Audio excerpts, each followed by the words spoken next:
Hey everyone, it's Kris for the Thomann Guitars and Basses channel. I'm here with Steve. Hi. Thanks for having us. Thank you. Thank you for coming here. It's incredible. So I have way too many questions, and we definitely don't have enough time. We'll do our best. Let's just stick to the most important thing, which is that green little thing there. That little green thing, the one that's different than all the others, in many ways. In many ways. Yeah. How would you describe the unit? Well, you know, it's interesting because I've obviously been using amplifiers my whole life. I started out tearing apart my sister's power stereo. Really? And hooking speakers up and plugging into like the headphones, anything to get a sound, you know what I mean? Which is similar to my first amp, which was That's a right. transistor radio my dad prepared with a jack. Right. And it's about all that you could afford at that time because it was free. Exactly. But then through the years, you know, I never really had a lot of opportunity to buy amplifiers because I never had any money. So I always turned kind of like a blind eye and just used whatever I could get my hands on, you know. But then as, you know, I moved out to California, I started joining various bands. I was with Zappa. I got to try different amplifiers. And then when I joined Dave Roth, I had all the Marshalls, all customized, you know, custom built. And then I had a wonderful run with Carvin. You know, we made the Legacy, and that was like wonderful because I was able for the first time to really work with a company that I could explain what I wanted and they could manipulate it. And plus just the layout of a amplifier and all, you know. So I was really thrilled about that, and we came up with the Legacy, and it was great. It was my sound, but you're always reaching for something a little different. You know, you always want to, okay, I had this for a certain amount of years. It's not wildly different, you know, but you hear changes. So we had like 3 different Legacies with Carvin, and they were all very nice, and they were all an evolution. So then Carvin, you know, started to slow down, and I was left with the unduly task of trying to find an amplifier company that I could work with and depend on, that was willing and, you know, interested to make an amplifier based on, you know, my ear. And it was very difficult. And the amazing thing was how many amplifier companies started sending me amplifiers. I mean, I received so many. I mean, some of them from my ear were better more suited than others. Okay. But, you know, all the great boutique companies, and I just thought, what am I going to do here, you know? It's a hard situation, right? It's a hard situation. I mean, this amp sounds good for this. This amp sounds not good for that, but it's okay for this, you know, all this. And I was just really bummed. How did you proceed with this thing? Was it a tonal decision, or was it more of a personal thing where you felt that the connection will be there to work on stuff? You need to find the personal connection you have with a sound. Yeah. And I've never really been one for just adopting to conventional sounds, you know, because I just don't. They're great, they're fine, but I play melody and solos all night. Yeah. You know, it's like you get screaming guitar in your face all night. So the sound has to have variations, and it has to be friendly, you know, or else you just destroy your audience. Yeah. So that's what we worked very hard on with the Legacy. But then moving and trying to find a different amp, you know, there was a lot of choice fatigue. And then somebody just, you know, it's just one of those things where somebody just said, well, it was my engineer, Greg Worth. He said, Steve, these guys first he explained boutique audio to me and what they do. I didn't even know. I mean, they make all of the boutique amps for all these companies and everything. And they have this system, and I had kind of known a little bit about it because it was kind of remnants from the, what was it? Yes, Randall, yeah. But the concept of it really lit me up because I understand, you know, the basic workings of guitar heads. You know, there are 2 sections. There's the preamp section and the amplifier section. And all the sound is in the preamp. Some people will, you know, might not agree with that, they're wrong.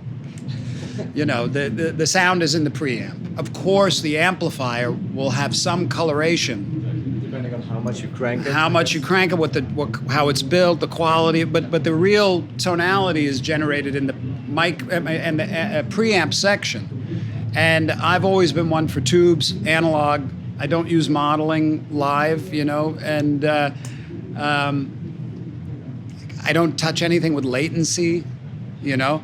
So it was very hard to find the system. But then when I was introduced to the Synergy system, I realized that what they're doing is they're actually taking authentic modules. They're creating authentic modules based on, in some cases, the exact schematics of the preamp section of some of these outstanding boutique amplifiers. And the ones that are more common, like Plexis and Fenders, they're, you know, like many companies, they've found a similar kind of tone, or even one that's a little more enhanced. But you can feel the reality of the authentic amplifiers, you know. And that was a surprise, because when I set my Synergy rig up, and they're just these little modules here, you know. So when I got the rig and I was setting it up, I was so thrilled, because now I had 6 amplifiers, 2 channels each, 12 channels, and they're different. They're really different. So this is like, it's like trick or treat. You know, like you go to one place, you don't have to settle on one piece of candy. Was it overwhelming, or was it like a positive, like a, you know, Christmas Eve? It was like Christmas. It was like this. Okay, why? Sometimes you scratch your head and you go, why didn't anybody think of this? You know, but still, my sound wasn't in it. You know, it had all these great sounds, and one of the things it had that I used for a while that was really helpful for me was the loop. So you can put your own head. If you have a totally outside amplifier. So I had 7 amplifiers, 6 in the rack, and then I hit it and it was my Legacy, you know? So I used that for a while, but I as usual, wanted to develop the Legacy into even something more. So that's when the thought came to build a Vi module for the Synergy. And the guys, I mean, they're the guys that do it. I mean, they are the guys. I mean, you know, Avi, he recruited just some of the best technicians. Peter, do you know Peter? I mean, that guy, he's like really brilliant. Doing the MP switchers and doing pretty much everything. Yeah. I mean, he's the one I worked with. Yeah, sure. And I'd say, well, you know, a little more of this, a little more of that, and I want this, I'd like this. And it's got some differences. First of all, it's green. How unlike me. But I could not, you know, this looks great. I can't do that. That's way too conventional for me. I mean, I just released the guitar with holes in it, you know? And there were certain other things that I really liked and that I wanted, and it was the attenuation of the knobs. All right. If you feel that. Is it all the same? Yeah. Oh. Yeah, these don't have that, none of the others. And they're very, very sensitive. So if I'm in my rig, if I have to, like if I have to just, that's a lot. Okay. And the stuff's always getting hit. Yeah. You know? Yeah. But with it, and you can never get it right back in place. And then you've got little dots all over the place. So there's just something simple like that has really helped. And I like the way they feel. It's very sturdy. Yeah, it's really sturdy. Yeah. So we worked on the sound of that for quite a while until it hit the mark. And did you base it on one of the models, the modules? No. Or was it like from the scratch? Well, it was, here's the Legacy. This is, start with this, but do more of this, do less of this. You know what I mean? I wanted the crossovers from the EQs different. I wanted the way that the signal hits the sends and returns different. You know, I wanted some of the other differences. Just I wouldn't know what it is that he did different that changed it to be more of what I liked. But my sound, I like a friendly sound. Yeah. You know, that's kind of smooth. It's got like some compression. It's warm, but it's more warm than it is bright. Yes. You know, I like that. I don't like piercy guitar, and I still play piercy guitar sometimes. It still comes out that way, you know. But so I was so thrilled with this Vi module that they made. I mean, that's my rig now. If you had to describe your sounds like back with Zappa, back with Whitesnake, and nowadays, is there a word that describes the evolution of your sound, like per era? I could try. What era would you like me to start with? Well, right at the beginning. High school? Yeah. Ice pick in the forehead. That's what it sounded like. College, deranged mosquito. Wow. Yeah, it was pretty bad. I can hear it. Yeah. I had a Univox amplifier. Wow. You remember those? Anyway, so then with Frank Zappa, the amplifier sound was there, but I wasn't able to find it. Okay. Because I used Frank's amps and stuff, and they were Marshalls. All right. So it was brittle. Okay. I didn't know how to play a Marshall. I know that sounds kind of odd. No. No, but with my style and everything, and coming from these little amps that are, these little amplifiers that are toys, Yeah. to all of a sudden you have Marshalls. It's like, change. yeah, you have to know how to control that stuff, you know. Right.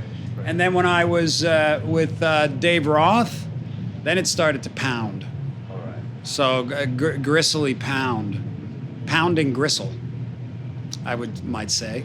Yeah, that was good. Yeah, that was good. And then through the years, with various with Whitesnake, I used the Soldano when they first started, you know, and that was more. It was I would call it hi-fi blues. Wow. You know, it's hard to explain because you know how hi-fi's got that sound. Sort of a modern take on a But blues. you know how the blues, there's like a little cream in it. Yeah. So that's how I would describe that sound. Right. And as far as then from there on for me with the legacies and all, it's cream. Yeah. I just like the creamy, warm cream.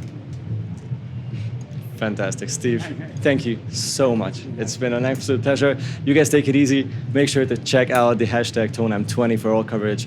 Steve, have a fantastic show tonight. Thank you. And thank you for all you do for the whole music Thanks for community. coming. Yeah. Thank you.